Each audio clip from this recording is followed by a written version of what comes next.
Hey, this is KP with Team PCD with a top 32 deck profile with pure Runick. Before I get into it, some shout outs. I want to shout out to Brooke. She's behind the camera today.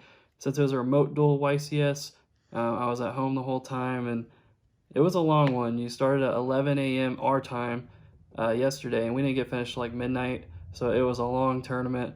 At some times I was like, I kind of hope I lose so I could stop dueling, but and just go to sleep. But I stayed strong. I went through, and today I finished another 2 rounds of Swiss and was able to get top 32. Konami kind of did me dirty. In the top 32, they matched me up against Naturia. So it went down to game 3, and he summoned Naturia Beast, and that just counters my deck. I'm playing 31 spells, so what am I going to do? So I ended up losing in Top Cut to a Naturia Beast, the one matchup that would absolutely destroy me. So I got kind of unlucky with that matchup, but I'll go ahead and get into it. Starting off, 1 terraforming for consistency, and then I call it the 3Ds, Card of Demise, Pot of Desires, and Pot of Duality. These are all really good consistency cards.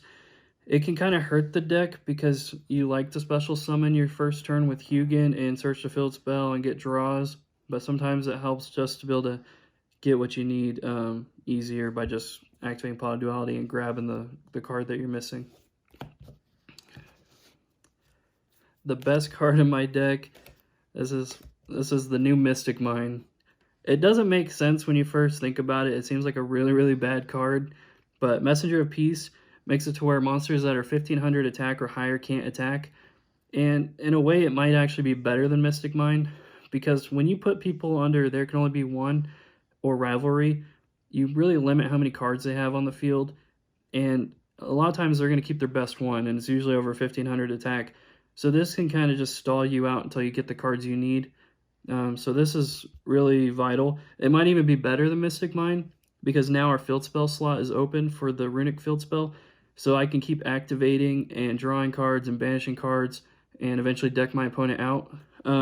Whenever my opponents have back row removal, they're always outing this card first. So I think that really shows how important this card is. It's kind of a dumb card, but it actually partnered and paired with the other Runick and Floodgate cards in my deck.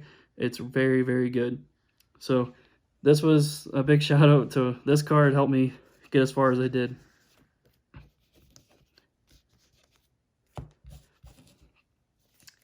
As for the Runick cards, the one-ofs, Smiting, Droplet, and Dispelling. I don't really use this one that often, but these are just one-ofs. They're mainly just for names, but I do use these quite a bit if I'm trying to finish getting the last few cards out of my opponent's deck. 3 Slumber, 3 Flashing Fire, 3 Freezing Curses, 3 Destruction, 3 Tip, and 3 of the Field Spell. These ones aren't really too necessary to explain anymore. I think everybody kind of knows what these do. But the whole deck, I don't play any monsters in my deck. It's all spells, and it's just really, really strong being able to just have a full spell hand and break people's boards or just set up floodgates and getting to draw cards in the process. So it's just very strong engine. Also, shout out to them being on Master Duels now. For my traps, 3 Skill Drain. If you draw this with Messenger, or if you draw any of your traps with Messenger, you're in a really good position to win the duel. But Skill Drain is very strong against Tier, and so is Rivalry. So these are mainly for that matchup. But then the other popular decks, mainly Fluunderies, this is what there can only be one is for. It can also be paired against Tier, because if they get only Aquas going, this can be good, but a lot of times this isn't enough. So you're really wanting to get Skill Drain or Rivalry first with Messenger of Peace, and then you're kind of sitting tight until you deck them out. So that does it for the main deck. No monsters. Don't need them. For the side deck, I played 3 Dogwood, because you know why. 3 Majesty's Fiend. I wanted a very strong card going first against Tier that a back row removal card can't out. because going into, you know, game 2 and 3s where I'm going first, they're mainly, I don't have any monsters in my deck. They're only going to be siding back row removal. So this can be a very strong option that if I get this out on the board, it really slows things down. So even if they have Twin Twisters or Cosmics, I'm still floodgating them. So that's really important. Going second, Lava Golem. I really wish I would have drawn this against the Naturia Beast, because he had like 2 or 3 monsters on board. That would have won me the match, and I would be still playing right now. But unfortunately, I didn't see it. 3 evenly match.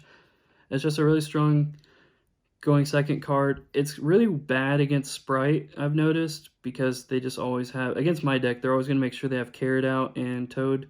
But I still played against Sprite just to like bait out one of their negates, because I don't commit a monster to the board to where they can't bring back their Toad.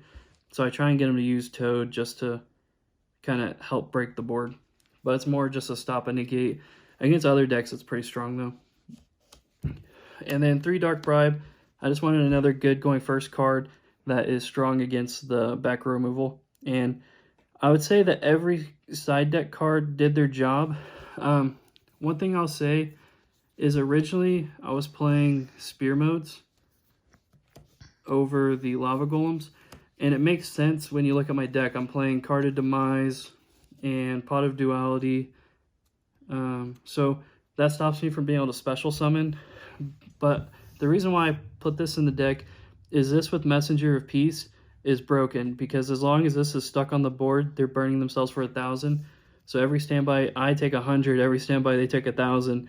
And if I can have them under Rivalry or something afterward, where this is locked on the board, it might just win me the game or just help in the later rounds and later games. Onto the extra. It's really simple. 3 Hugin, it's the best starter and protects my board. 3 Munin. It can negate a card that targets by banishing for cost, so that's pretty strong. It has another good effect. 3 Jerry. This helps take out other cards on the board when it's destroyed by battle. You can use it defensively or offensively. So if they go to attack you with a lot of monsters, you can summon this, they'll attack over it, and then you pop another monster so they can't attack. I've started to use this card a lot more. It doesn't take battle damage, and when its attack is declared on it, they banish the top 2, and then when it's destroyed, I can add a quick play.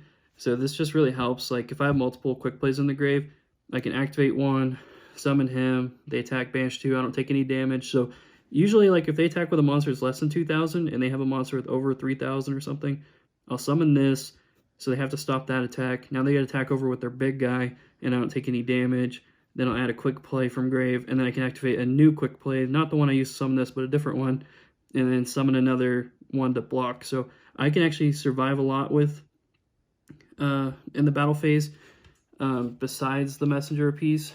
But the reason why Messenger of Peace is so strong in this deck is when you have them down to 1 monster, if every turn they're attacking and you have to summon one of these guys to block, it kind of puts you on like, it makes it to where you're like in a top deck war, and if you end up top decking a trap, you might lose that duel. So that's why this card's really good. So really, these can block attacks and do everything, but Messenger of Peace just does the job for you.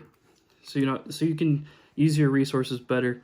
The last cards are just one-ofs that did not come up, but they're just like just in case. Entis, Cyber Dragon, Nova, and Mechaba. This is just against those decks that makes me send cards from my extra deck to the graveyard. But the Dogmatica package, but I didn't play against any of it. But I just had 3 open spots, and I just thought I'd throw those in there. Okay, so that's it for the deck profile. I want to talk about my matchups a little bit.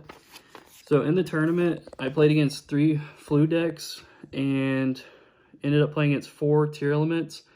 The Tier Elements, I went 2 for 2. So like I lost 2 and I won 2. That can be a really tough matchup because the Shizu cards can shuffle back your spells to where you don't get your draws. So it really hurts the grind game.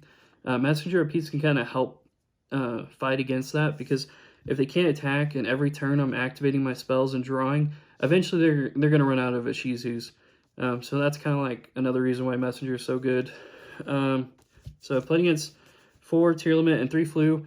The flu decks, I 2-0'd every single one. Another deck I played against was Pure Kashtira. I 2-0'd that deck. Like the tier matchups, 1, I got blown out, just 0-2. 1, I went 1-2 and I lost. And then the other 2, I went 2-1. The ones that I won. I also played against Sprite. I 2-0'd him. That was the final round of yesterday in Swiss. And then today, first round, I was on the feature match against Adagnister, and I won that one 2-1. And then the final round was a tier where I 2-1'd him. And then in Top Cut is when I played against Naturia, and we were in the feature match as well, so you can kind of see what happened. There's probably some things I could have done better, but really it just came down to game 3, they have a Naturia Beast, and if I don't have an out, then I can't win. So it's just kind of unfortunate. Game 1, I maybe could have won if I played a little bit better, but he kept banishing my tips, so I ended up losing game 1. I was able to win game 2 pretty well, and then game 3 just came down to Naturia Beast. I really wish I could have played against a tier deck or just any other deck and have a better shot of winning, and maybe I'd still be in the tournament. But all in all, it was a good tournament. It just was very, very long. I wish it didn't take so long. But shout out to everyone that was hosting the tournament, the side deck, and all the staff. They all did a good job. I guess the best of their ability with the hand they were dealt with, people not reporting and having issues. But other than that, like I said, shout out to Team PCD, shout out to Brooke, just shout out to everyone in Fayetteville, at Bears, Gears, so all of our local card shops. Shout out to my buddy Raul, and just shout out to everybody that was rooting me on and cheering for me to do well. I'm glad I was able to get top 32, and hopefully you guys see more from me. Thank you.